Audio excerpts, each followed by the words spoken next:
creamos una historia de ficción a partir de fenómeno sociocultural que aparece allá con la adopción de los muertos. Fernando tiene unos referentes pues, similares en términos de generación, en términos de literatura, en términos de cine, empezamos a compartir.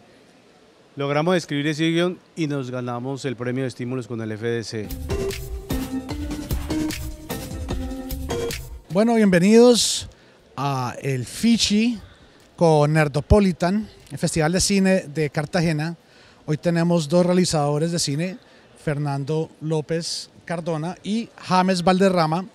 Ellos son los guionistas de Memento Mori, que es la película que abrió el festival. Quería preguntarles un poco más sobre el proceso de guión, cómo se les ocurrió la idea, quién tuvo la iniciativa de empezar, trabajaron juntos la escaleta, un poco de cómo crearon o cómo fue el proceso. Bueno, Memento Mori apareció hace más o menos 10, 11 años. La anécdota es que estaba trabajando con un documentalista, camarógrafo, y él me contó algo que estaba haciendo paralelamente. Un documental también muy interesante que se llama Requiem NN, del artista plástico Juan Manuel Echavarría. Me contó la historia de los escogidos y de lo que venía haciendo en Puerto Berrío, la historia de estos cuerpos de NNs que estaban siendo adoptados por la gente del puerto y que se han convertido como en unas especies de presencias milagrosas a las que la gente le pedía favores. Y a mí eso me alucinó por completo, me hizo alucinar, no pensando en una película, sino como colombiano me cuestionó mucho. Y luego empecé como a leer sobre esa historia. Ya se había publicado ya algunos libros. El mismo Echavarría, el artista, tenía ya una instalación. Curiosamente, mucho de la historia y del material que luego usamos para el guión estaba ya como circulando en prensa. Y bueno, yo dije, pues hay que probar aquí como una peli, que no va a ser una peli para nada documental o una peli tan realista, sino como que daba para algo más. Y ese material lo leí. James, con quien he venido trabajando hace rato ya, James es escritor, él les contará ahorita sobre su placer. Y con James, que ya teníamos una dinámica de escritura, yo le dije, mira, pues hagámosle, o sea, lee esto. Yo creo que había escrito una pequeña sinopsis muy vaga sobre una historia que no es Memento Mori, sino que se llamaba Los Hombres del Agua, y ahí surgió el proceso de escritura. Cuando me encontré con Fernando fue a partir de otra historia, un libro que yo escribí, donde es un reportaje literario, donde hicimos toda una inmersión investigativa con personajes en relación con una masacre que hubo en Cali, que se conoce como la masacre del Diners Club. Fernando le interesó mucho ese libro y nos aventuramos a escribir ese guión. Le dije, no, mi viejo, vámonos y vamos a investigar esto y vámonos al terreno y vámonos. Cogimos el carro y nos fuimos. Nos fuimos a Puerto Berrío, estuvimos un tiempo allá, hicimos la inmersión, entrevistamos los personajes reales, más todavía nos perturbó la historia, conocerlo de viva voz de las personas del puerto, ver el puerto de Río, que es bien interesante ese puerto, visualmente es una cosa muy llamativa. Y con Fernando empezamos a hacer la sinergia allí, empezamos la investigación, empezamos a sistematizar la información, a revisar los personajes, la literatura que habría en relación con eso. Y a partir de eso creamos una historia que no es la de Memento Mori, que Fernando ahorita les ampliará un poco más sobre esa historia. Y creamos una historia de ficción a partir de fenómeno sociocultural que aparece allá con la adopción de los muertos y volverlos a nombrar. Fernando tiene unos referentes pues, similares en términos de generación, en términos de literatura, en términos de cine, empezamos a compartir. Logramos escribir ese guión y nos ganamos el premio de estímulos con el FDC. Es curioso porque la peli que finalmente se filmó, digamos, tuvo como un accidente en la mitad del desarrollo. Tenía un guión que era interesante, y no creo que haya sido un mal guión, pues de hecho lo premiaron, pero tenía una mirada un poco más obvia, diría yo, que era como la mirada del extraño colombiano que encuentra ese fenómeno y lo asimila y lo descubre como cualquier persona. Y creo que el guión tenía un poco ese mismo espíritu, era un tipo ya maduro que su padre había desaparecido y era como un ganadero de la zona. El tipo lo habían matado y lo habían tirado al río y lo habían terminado adoptando su cuerpo como un escogido. Pero era el extraño, como el extranjero o el foráneo que llega y se va metiendo y descubre la realidad de ese puerto y de Magdalena Medio. Cuando nos ganamos el premio, pues la película estaba muy clara y creo que el guión necesitaba ajustes, pero hubo básicamente un desacuerdo, un accidente, de esos accidentes que tienen todas las películas, y el productor básicamente no funcionó, el proyecto se perdió, la película se tiró a la basura, pero por temas legales dijimos, bueno, no, este guión botémoslo, no, de pronto podemos retomar como lo más interesante que creíamos nosotros que funcionaba para un siguiente proyecto, porque hemos tenido tiempo de leer más, de investigar más, de encontrar también más como más fuentes que alimentaban una película más poderosa, ¿no? Ya no era tanto el fisgonear, sino como contarlo desde adentro, porque ya tuvimos como más contacto, en este caso con el animero, que es el personaje que está presente en la película, ese personaje que es real, existe, está vivo, de hecho él hace un cameo ahí en la peli, pero pues es un personaje tradicional, pues no tiene ninguna formación como actor y por eso escogimos actores profesionales. Pero cuando nos metimos en el tema de Memento Mori y de estructurar algo más complejo y una narrativa más como más interesante en términos de escritura y de representación visual, pues ahí fue cuando ya dijimos, bueno, no, este es el camino del guión. Digamos que no haber perdido tantos años durante el proyecto, por supuesto que duele. Cuando encontramos el camino del nuevo guión y de la película que ya queríamos hacer, dijimos, bueno, valió la pena un poco por eso, o sea, perdimos unos años, pero ganamos como en profundidad de explorar el tema. ¿Sí? Bueno, fue basar el guión a partir de un personaje que tiene que ver con el animero. Empezamos a construir esa historia, pero nos encontramos con el tema del sincretismo religioso, que es bien interesante, ese fenómeno sociocultural. Y en relación con eso nos encontramos con la dimensión más, yo creo que más potente de la historia es este estado en que está, que en la medida en que los personajes mueren, entran en un estado de desorientación. Y lo único que tiene dentro de sí mismo es una deuda que él necesita saber en relación cómo construye su narrativa frente a la vida. Esta misma cosa que yo estoy explicando acá fue lo que trabajamos en el guión. O sea, en el guión los personajes queríamos que estuviéramos y que el espectador tuviera la duda si está viendo una realidad de los vivos o está viendo una realidad de los muertos. Y que la historia transitara en este mundo, en esa gravedad. Por eso los personajes son personajes que están atravesados por el duelo, son personajes que Fernando logró expresar y poner en escena toda esa contención que tenía estas personas llevando sus lutos, buscando sus muertos, y esto pues obviamente Fernando lo logró de una manera magistral, la puesta en escena en la película, pero desde el guión ya teníamos muy claro como esta atmósfera. El guión está estructurado en unos ciclos, van de un presente a un futuro, pero igualmente nos devolvemos, las historias se cruzan, entonces en relación siempre estamos impulsando la historia hacia adelante. Es bien interesante como la cuestión, toda la estructura narrativa que salió a partir de esa investigación sobre cómo se construye la memoria de un ejercicio de duelo. Entonces ahí fue que empezamos a apostar y trabajamos todo el sincretismo religioso que ustedes van a poder ver o si no han visto en relación con Memento Mori. Siento que la película es como una mezcla de varios géneros, o de pronto no se puede catalogar como un solo género. Me gustaría que ustedes definan qué género es la película que vimos. El tema de los géneros es bien complicado porque claro, yo creo que como quedó finalmente, que creo que no era algo que estábamos buscando tan explícitamente, fue como no sé si la palabra es accidente, es como hacia donde la historia termina llegando, ¿no? Yo digo que si preguntan cuál es el género de la película, yo diría, no, pues es un género, por supuesto es drama, pero pues es un drama esotérico, ¿no?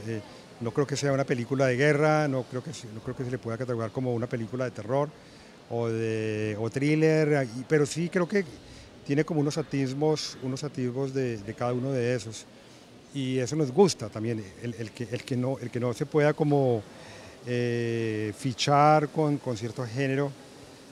A mí me gusta como esa cosa medio, yo no sé si sea la palabra correcta, que es medio barroca, ¿no? Como de, hay religión, hay un poco como de, se habla de la muerte, pero también hay un tema, por supuesto, es un tema político, social, se habla de almas, hay una cosa ahí que esa mezcla de elementos le da como una sensación extraña que me parece que es lo que a mí particularmente me gusta que genera en la gente, cierta confusión, lo que decía James ahorita, hay un mundo de los vivos, hay un mundo de los muertos, hay un mundo paralelo que pues yo no sé si eso se detecta en la película, pero hay un mundo paralelo que es lo que siente el personaje femenino Naré cuando el animero está muerto, el animero, bueno, toda esta cantidad de cosas creo que de alguna manera son buscadas en guión, fueron búsquedas en la escritura, pero al momento de ir tejiendo la cosa, bueno, quedaron ahí puestos, ¿no? y puestos de una manera que lo hacen interesante. Pues yo como escritor siempre estoy dado a esa, siempre a la experimentación. Fernando, si bien el trabajo de Fernando, pues tiene una gran fuerte, una gran búsqueda en buscar narrativas. Memento Mori es una búsqueda de eso. O sea, si nos van a decir que un género eso que le haga un crítico, pero que realmente lo que nosotros construimos es la posibilidad de narrar de una manera distinta nuestra realidad. Toda la barbarie por la que vivimos. En relación con eso encontramos todo este ejercicio del sincretismo religioso y del duelo, y a partir de eso construimos una narrativa. Nos gustaría mucho que pudieran ver esa narrativa más allá del género que se le pueda poner en relación con la película.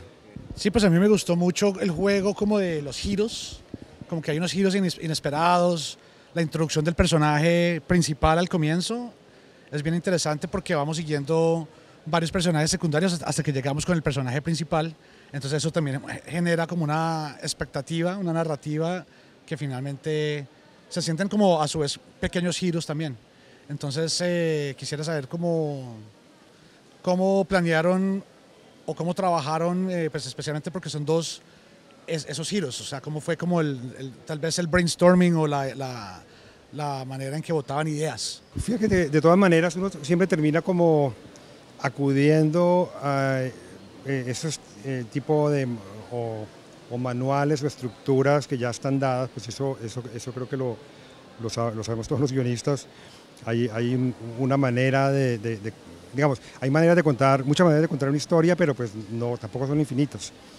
Y fíjate que terminamos recurriendo un poco a lo clásico, digamos, el viaje del héroe, ¿no? Esa estructura que creo que no falla, la idea de tener un personaje que tuviera una misión, pero también tuviera como unos desvíos en eso que él tiene que llegar, como a encontrar esos personajes que tiene que ir conociendo en el camino, ¿no? Lo hablábamos cuando nos conocimos, ¿no? Hay unos giros que también son clásicos en ciertas películas, algunos thrillers tipo Hitchcock, que es como que el personaje muera a la primera media hora, ¿no? Pero que eso sencillamente es como que estalla otra manera de retomar la película a partir de ahí en adelante, ¿no?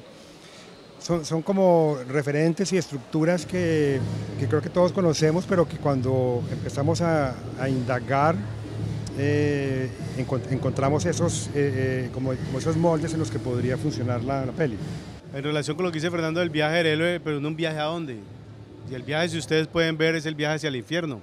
Desde la mitología, desde la Divina Comedia, todo casi estructuralmente 7 puertas.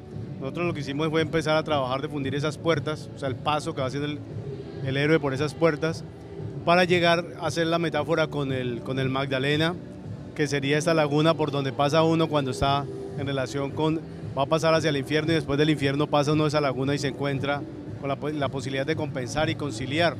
Eso fue lo de la película entra y va pasando por unas puertas, llega, se encuentra y finalmente logra juntarse conseguir lo que tenía que ver con ese viaje, que tiene que ver con la conciliación con su hijo. Lo que queremos expresar obviamente a partir de todo ese recorrido es un espacio de conciliación y esa es la metáfora que nosotros queremos construir como la película, que tiene que ver con la metáfora nuestra, colombiana, en relación de cómo vivimos nosotros, en relación con la muerte y la barbarie con la que nos agobia todos los días. ¿Qué películas influenciaron esta película? Porque hay cosas que yo veo ahí como... Hay cositas que yo veo de Hitchcock, hay cositas que yo veo de Apocalypse Now. Era una vez en Anatolia, es una película que yo vi en ese momento y me impresionó mucho porque la película justamente es también eso, es como la búsqueda de un cuerpo, de un médico forense, bueno, todo ese cuento. Obviamente, ¿Dónde está la cabeza de Alfredo García? Que es esta película de Peckinpah, que es un clásico de los 70, ¿no? 70. Apocalypse Now, por supuesto. Tiene toda esa parte final de la peli, es eso, ¿no? Bueno, y a su vez pues de Conrad. Hay otra peli que vi también en esos días que me gustaba como esa manera bien interesante como de cine político, que es Incendios, la película de Villeneuve. Sí, Incendies. Que fue como de las primeras de Villeneuve, que parece que tiene una cosa muy interesante de como una cosa cruda, pero a su vez también muy bien contada, ¿no? En algún momento también se nos atravesó Chronic, la de Michel Franco. Pensamos más como en el personaje de la enfermera que tenía Chronic, es este tipo que ayuda como a que ayuda a la gente a morir, ¿no? Es como un médico de cuidados paliativos que pues se encariña como con los enfermos, y bueno, y de ahí sacamos como otros elementos. Pero cuando uno se pone a ver, por supuesto que hay una cantidad, o sea, finalmente la cinefilia de la que todos padecemos termina dándonos momentos, ¿no?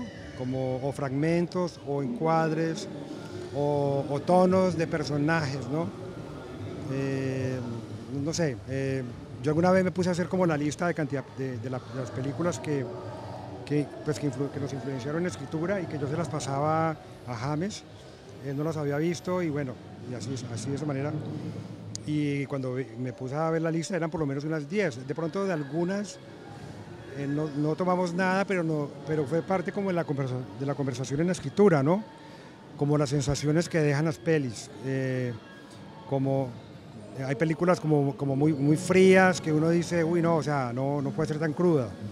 Hay películas un poco más que mantienen como ese ritmo lento. Bueno, las películas de Apichatpong, por ejemplo. Uncle Bob, a mí me encantó. Yo nunca había visto nada de Apichatpong antes de empezar a trabajar el guión. Y mierda, fue como un gran descubrimiento. De ahí para allá vi todo. Y sentí que Apichatpong tiene esa sutileza y ese misticismo que queríamos imprimirle a la historia, ¿no? Hay unas conversaciones de él que son largas, hay muchos momentos muertos, hay silencios, la relación con la naturaleza, muchas vainas que nos gustaron y que por supuesto que lo atrapamos o quisimos como buscar eso, ¿no? También hicimos una gran exploración por la literatura, entonces hicimos todo lo que tiene que ver con Pedro Páramo, de Juan Rulfo. Hay una novela que se llama Abril Rojo, de Santiago Rocagliolo, un peruano, que hace también un trabajo muy fuerte en relación con esta cosa del sincretismo religioso. Eso también aportó a la escritura del guión. También hay un autor, un filósofo que trabaja muy desde la fenomenología, que se llama Gastón Bachelard. El hombre trabaja una poética de la ensoñación. A partir de esa poética de la ensoñación el hombre se ocupa mucho de la muerte.